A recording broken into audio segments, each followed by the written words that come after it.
Hello, this is Greg Van Kirk.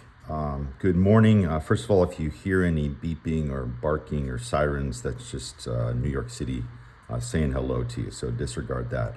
I just wanted to spend a few minutes now talking about Toolkit 2, Recalibrating Our Team's Efforts, from my new book, It's What You Said in Motion, a Toolbox for Collaborative Changemaking. I want to go through just a bit of an explainer, the value proposition. Two quick things to note. This video is in the Collaborative Changemaking YouTube channel. So keep coming back. I'll have more and more videos moving forward and videos from other folks who are using the book.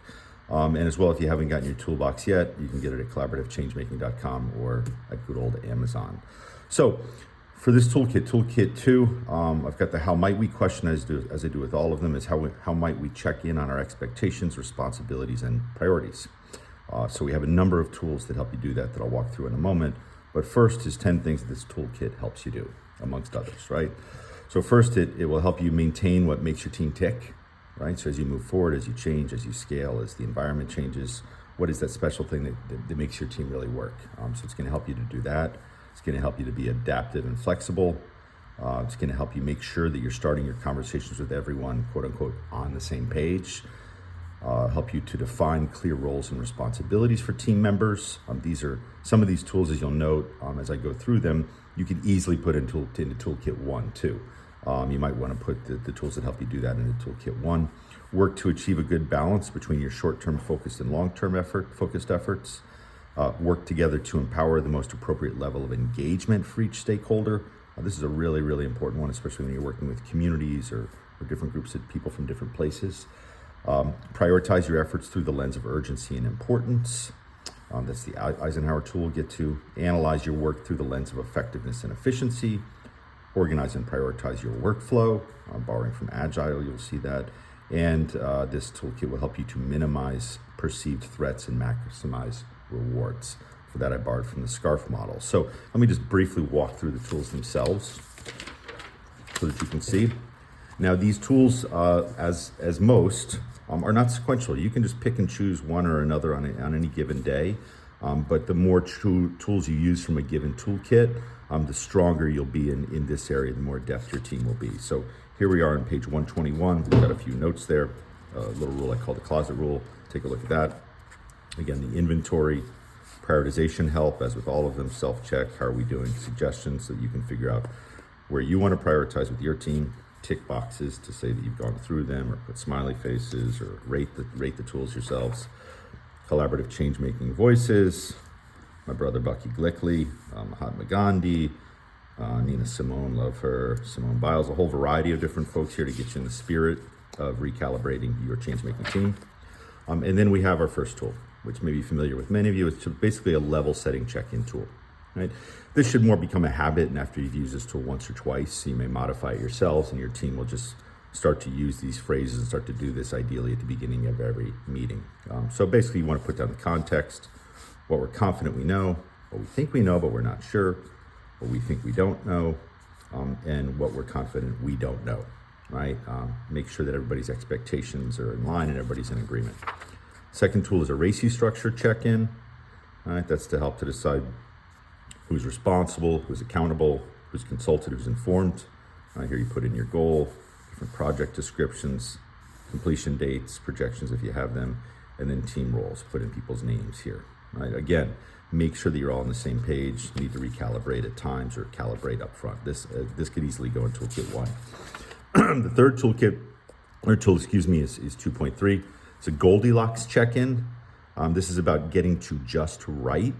Understanding that you're pulled in a lot of different directions, and especially your team can be pulled in short-term focused direction or in a long-term focused direction. This is obviously borrowing from the book Goldilocks and the Three Bears. It's about putting down the context and then doing a self-assessment. You can do it individually, do it together as a team, and you look, say, more short-term focus, you might be more reactive, more long-term focus, you might be more proactive. Right? So a variety of different contrasts here: delegation versus empowerment, effectiveness versus efficiency. And you just rate yourselves on the spectrum and come up with ideas for changes. I actually designed this after doing some work with good friends at Visa Foundation. So thank you, Graham. Stakeholder engagement level check-in. this is, how engaged are people, right? And what we want is those who are closest to the problem, closest to the situation, to be as engaged as possible, right? So you have different levels of engagement, from owning a problem, owning a situation, owning a project, what have you, all the way down to not engaged at all. So it's a spectrum. In this tool, you just put down your stakeholders' names. If there are more, great. If there are fewer, great. You circle where are they currently from your perspective, where should they optimally be, what's your analysis, and how to get from here to there. Right? Obviously, you want to have optimal and current be the same. Eisenhower check-in, briefly, this is from President Dwight D. Eisenhower. His famous saying is, what is important is seldom urgent, and what is urgent is seldom important. So looking at what you're doing and putting in these different quadrants based on urgency and importance, and then suggestions as to what to do. This is very similar to 2.6, effectiveness and efficiency.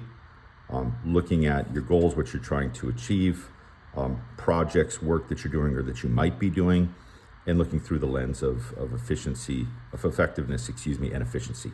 Right? And then again, when you put projects, you put your work in here, it tells you, okay, where should I be spending my time? Is this something that's thriving? And so I should really focus on that. Or is this something that's slowly dying? So how do I prioritize my efforts? How do I recalibrate what our team's doing? Kanban check-in, this is taken from Agile, from a long time ago with folks at Toyota. So many people will be familiar with this. I modified this, as I've done many of the tools that are based on or inspired by something. And so basically, you're just looking at everything your team's doing and putting in anywhere from waiting to in learning to in review, all the way to stuck, right? And so you put your different projects in there, and then you can have a conversation about what to do to move things along, or making sure, again, that you're calibrated correctly. And then the last tool is a threats and rewards check-in. I really, really like this tool. This is based on Dr. David Rock's SCARF model. And the point being that when we're working together, when we're in teams, in communities, there are certain, we can either feel threatened or feel rewarded in certain domains. And that can be a status, our sense of certainty, our sense of autonomy, relatedness, and fairness. Right? So there's a description of each one of these here. And basically it's asking your team, or looking at it individually, how are you doing avoiding threats and rating yourselves, analysis, ideas for change in these different domains, and how are you doing maximizing rewards, a self-assessment, analysis, ideas for changes. All right, so great tools just to keep coming back to for your team. And then as always, you've got Toolkit, tools reflections on how helpful from Toolkit 2.1 to 2.8, how helpful they were. Did you learn anything new? Do you want to come back to it? What have you? Add your own reflection statements. So that's it. Hopefully this one is helpful. This should be for any team that you could use at any time to just make sure that you are calibrating or recalibrating your efforts. So thank you, and have a great day.